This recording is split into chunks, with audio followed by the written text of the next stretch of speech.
So both family studies and family science really relates to graduate school. Both of them will help in finding research and understanding family dynamics and how graduate school will affect them. And by doing this, we can figure out a really good solution. So another thing that relates to graduate school is lifespan perspective. This really relates to graduate school and will have a big impact on the individual and the student. So lifespan perspective says that patterns of change and transition occur through the working life. There will be many patterns of change and transition for a student when applying and attending to graduate school. It is very likely that the student will have a very different outlook on life before, during, and after graduate school. This is likely due to their education and knowledge that the student will receive in the phases of their life. So while a student is going through graduate school, let's say beforehand, they may have looked at life in one perspective, and then they're going to go through graduate school, get educated, and meet some people and go through some experience, and can really change themselves. Like, so for me, child life, for example, I would say before school I wasn't nearly as humbled as I am now. Being able to work in the hospitals with kids and work with critically ill children, I have become so humbled and so just appreciative of myself and my life and the things that I have. This has really changed my perspective on life. And I'm sure coming out of graduate school, I will feel a totally different way. Like even more so, more humbled, not bad. So while the student is going through their lifespan and experiences that graduate school have, we will face many challenges and nuances along the way. This will give growth to the individual and likely change their perspective, thus leading them in a new direction in life. Graduate school is a great way to change one's perspective. So when you're going through graduate school, you're going through any type of school, you are going to come upon challenges and you're going to really learn about yourself. I say this because you're going to realize that you can get through things that you never thought you could, and you're so much stronger than you think you are. This is going to give anyone a better perspective on life and make them look differently, and this could make them act differently throughout their life or make them change some things that they do. So like me being more humbled and like being so much more grateful about things in my life, I have learned to like not care as much about materialistic things. Like these are just like little things that like have changed about me since going to graduate school. So throughout my lifespan and throughout any graduate student's lifespan, they're going to change and immensely change their perspective. So I'm going to talk about some of the things that go into grad school, like the application I talked about earlier. So you are going to first fill out some general information, like your name, your address, like schools you went to previously, your experience.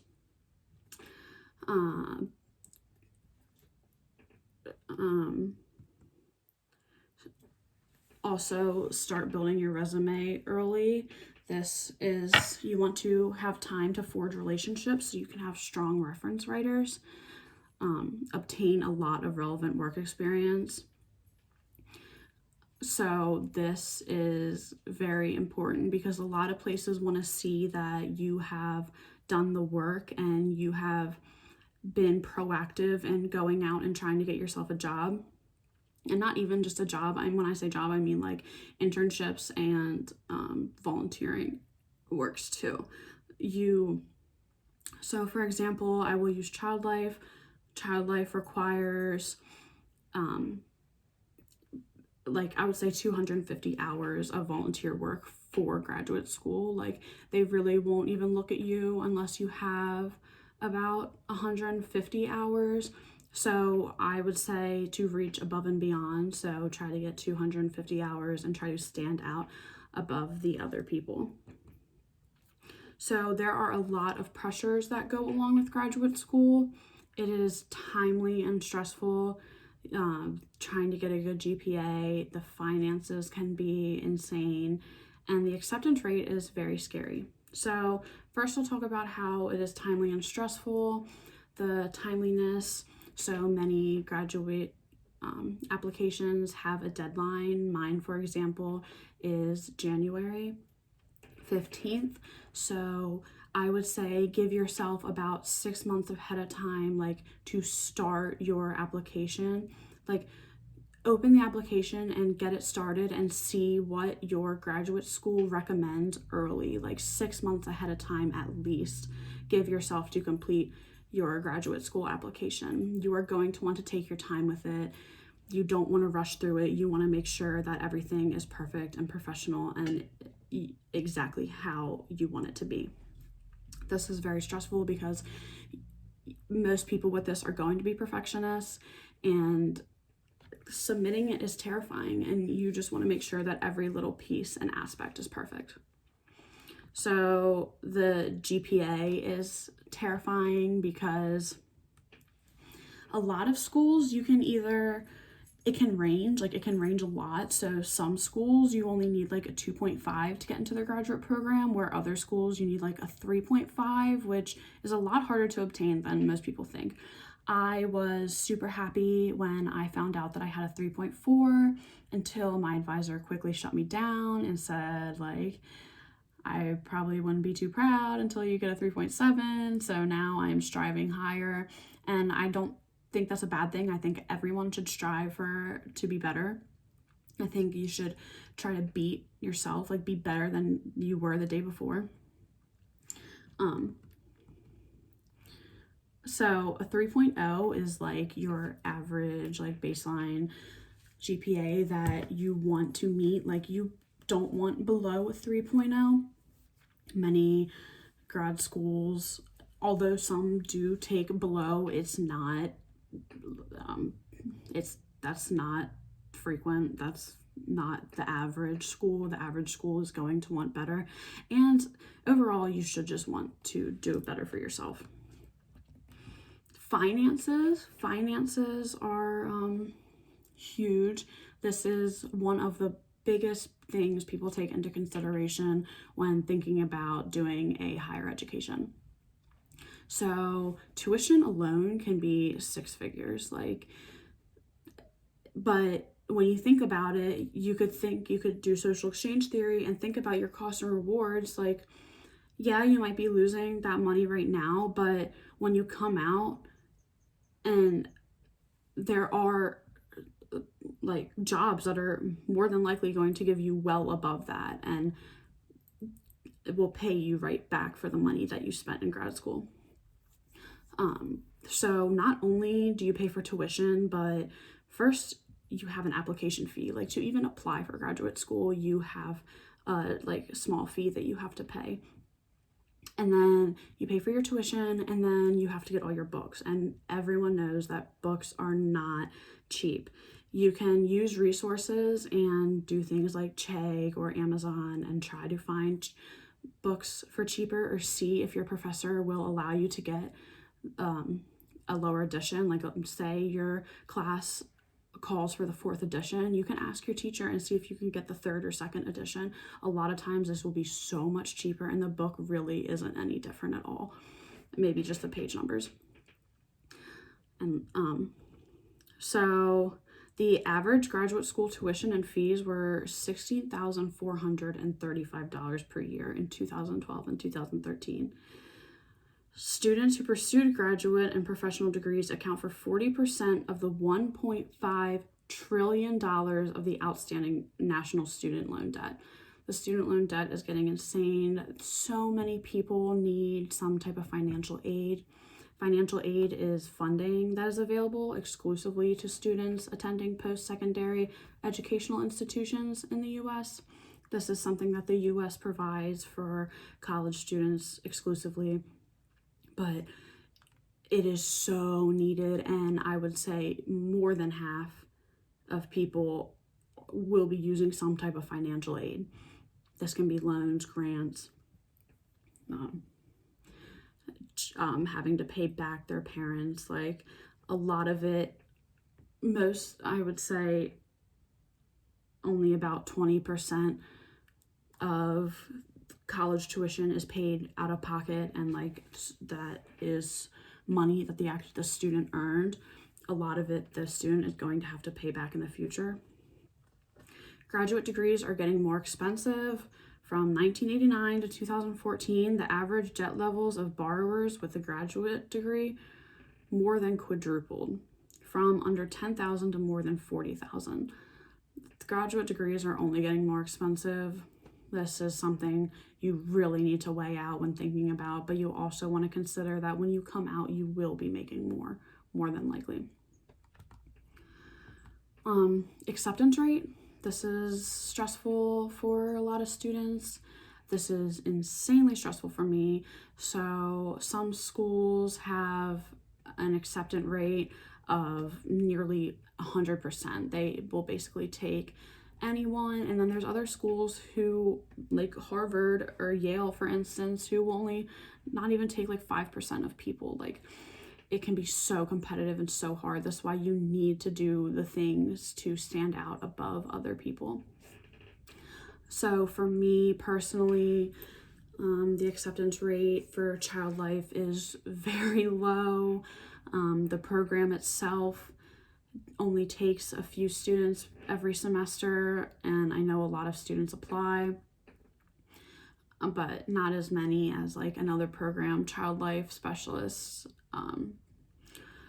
There's not as many people applying to be Child Life Specialists as there are like other degrees, but because the acceptance rate is so low, we basically are at the same type of competitiveness as another degree, like a medical type degree. So some ways you can help to just keep your mind at ease throughout graduate school and applying for graduate school. I would highly suggest getting a calendar or some type of agenda book. You want to write down everything, like everything from like what you plan to do in the morning to night, like every day. This will help you keep on track. This will really help with time management. You want to gain time management skills to help you just feel less stressful. If you can plan out when you're going to do certain things at certain times, you will feel much better because you will know when to finish your stuff as well as when to get it started. This will make you feel like at the end of the day, everything isn't weighing on you because you have a visual representation of what you need to do only for that day. Like, you don't need to pile it all on yourself. If you can just look at day to day, like step by step, only take it one step at a time, like what you need to do for that day, you should feel much less stressed. Another great resource is taking advantage of the gaps between classes. So a lot of people like to do classes back to back, but having like a 2-hour gap in between your class can be a blessing in disguise. Like, you have really nothing else to do. And for me, for example, I was a commuter and I will be a commuter. So if you have 2 hours between class, it's not like you can drive all the way home. Like, there's really no point to that. So the best thing you can do is just walk over to the library and knock out some stuff. Like, if you have a 2-hour gap or even just a 1-hour gap or even a half-hour gap, like, knock out a tiny assignment, or you can knock out a whole assignment. Like, you will go home and be like, oh wow, like I already got that done today. It's great, and I would really recommend taking advantage of it and not just sitting around. So finding a mentor is going to really help people out. You want to find someone who you can ask questions to and look up to. This will make you feel so much better. When no one has to go through graduate school or the application alone. Finding peers and a mentor and someone who can help you out will make you feel so much better. Also, learn to say no. I'm sure the reason you're applying to graduate school is because you are a very dedicated and hardworking person, and your job that you're at, I'm sure you're working, they probably want you to pick up more hours. Or maybe your friends want to hang out with you one night and you have a project due. Like, don't feel bad about putting yourself first. Say no. Like, you shouldn't feel bad that you want to get your schoolwork done, and no one can make you feel bad for that. And just give yourself a break. Like, like use your schedule and use your time management to figure out when you can just relax. Like, get all your stuff done and you will feel so much better, and you will just have time to, like, on weekends, if you get everything done on the weekday, you can enjoy yourself and not have to think like, oh, I have an assignment due. So sadly, graduate school comes with a lot of barriers for people of color. This is something that I have not had to deal with, but I really wanted to educate myself on because I have many friends, and even if I didn't, I think that it is good to know what other people are going through. So Black and Hispanics in particular remain insanely underrepresented in graduate schools. Like, when we look at it, I would say that Asians and whites are like way up there and who you see the most in graduate school, while Black and Hispanics are just not being represented. And this is going to be a big downfall because we will not be having their type of input for future research. So not only are they underrepresented, but in science, technology, and engineering and math, that is where they are like majorly represented. Like, we do see some Black and Hispanics in like social work and education fields, but we really want to see them more in science and technology and math. This is crucial, and something needs to be done so that we can get a more diverse outlook on these different subjects. So about 12% of graduate students were Black and about 11% Hispanic in the fall of 2017. That's lower than their proportions of the population. This is just not okay, and research and something needs to be done. Many of these people are the first in their family to graduate with a bachelor's degree or higher. They can't afford expensive graduate education and have little navigating the route to advanced degree. So because these people are first time going to graduate school in their generation, they have no one to really ask for help or like say like, hey mom, or like an older sister, like, how did you guys navigate this? They can't do that like some of us can, because their older like parents or grandparents have absolutely no experience in this. So the odds tend to be stacked against students of color, however, not for lack of qualifications or ambition, but because they're Black, Hispanic, or Native American. So this is just people being racist or discriminating and looking at a white person versus a Black person and choosing the white person, even though the Black person may have much higher qualifications. This is something that needs to be addressed. A few respondents also alluded to institutional abuse as barriers to success for their graduate school applications. Latinos are among the most educationally marginalized groups in the U.S. society. Research has revealed that Latinos have the highest high school dropout rates and are less likely to earn bachelor's, master's, and doctorate degrees than any other racial or ethnic group in the country. Standardized college admissions exams, such as the GRE, have traditionally posed barriers to college entrance of underrepresented students. So our Latinos are probably the most underrepresented ethnicity, and we need to see them more in different subjects. By doing this, we can have a more diverse outlook on research and will help us in our future endeavors.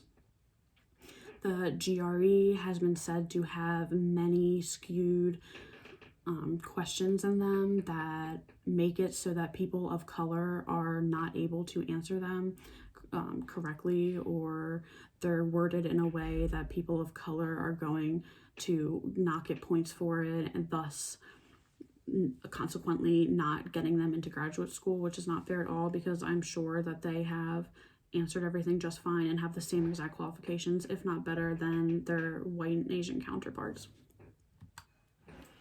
Some studies have even suggested that standardized college admissions exams are culturally skewed. Because of this, underrepresented minorities score significantly lower than their white and Asian counterparts. These lower test scores constrain underrepresented students' opportunities for pursuing post-secondary education, including graduate study. The vast majority of respondents reported experiencing difficulty with the GRE, describing it as hard or dehumanizing. Some even reported being afraid of the GRE. Most prepared the GRE by doing practice tests and or by enrolling in a free course offered for the University of campus. So people of color are they're going above and beyond trying to get into grad school and doing so much more work than their white and Asian counterparts, because white and Asian counterparts don't have these barriers. So some resources for students that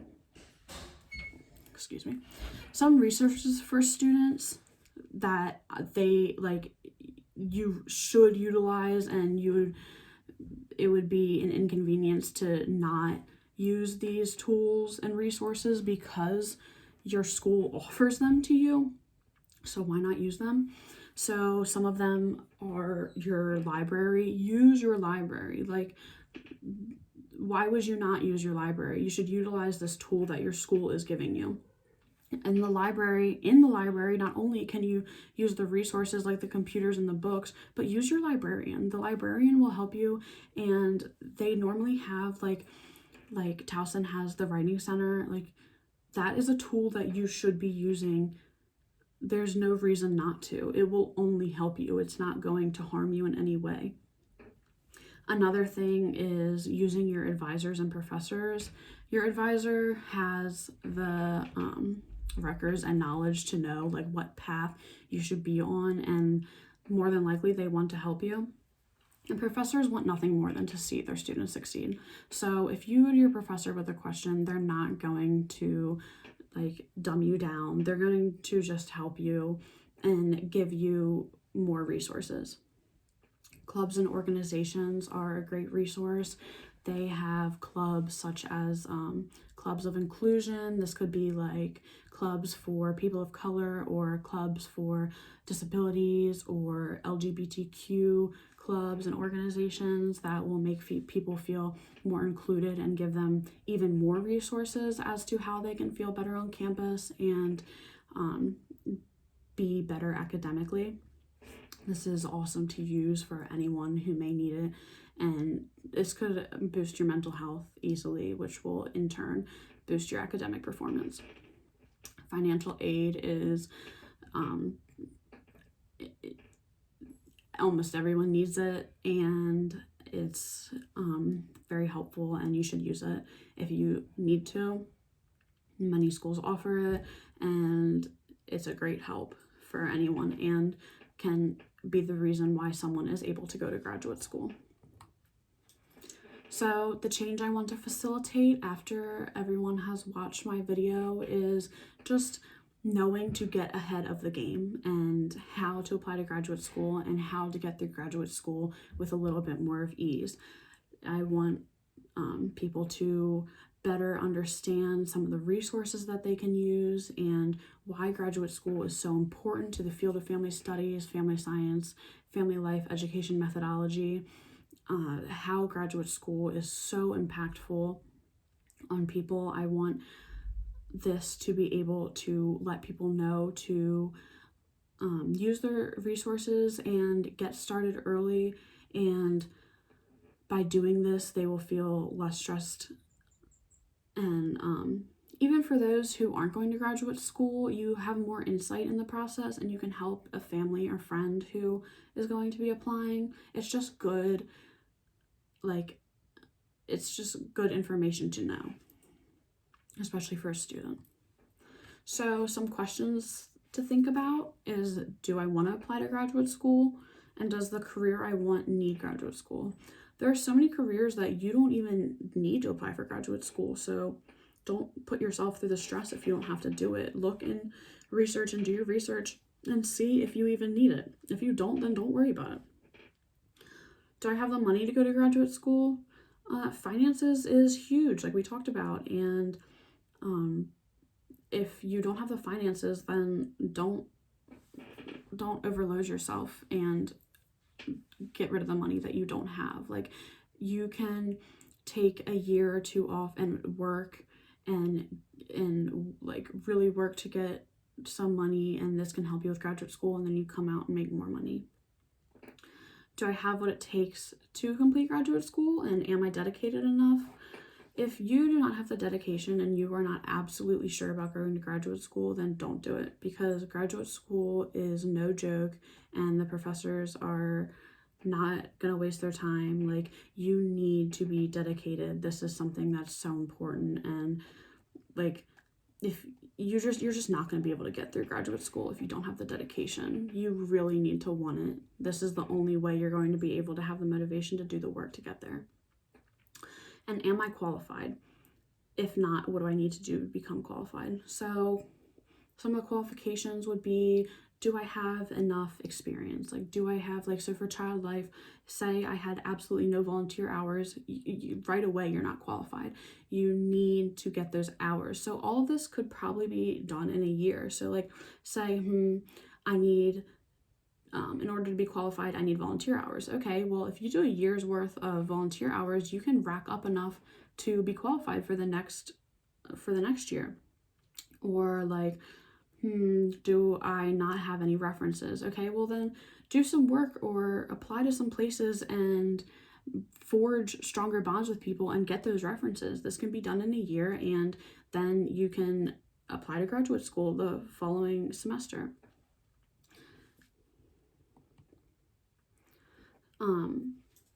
I have a bunch of references on where you can learn more.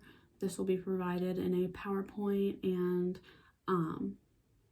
it can give you some fun facts. It can help you, guide you for where to go in the application process. And it also has some like stories of people's personal experiences and what they recommend.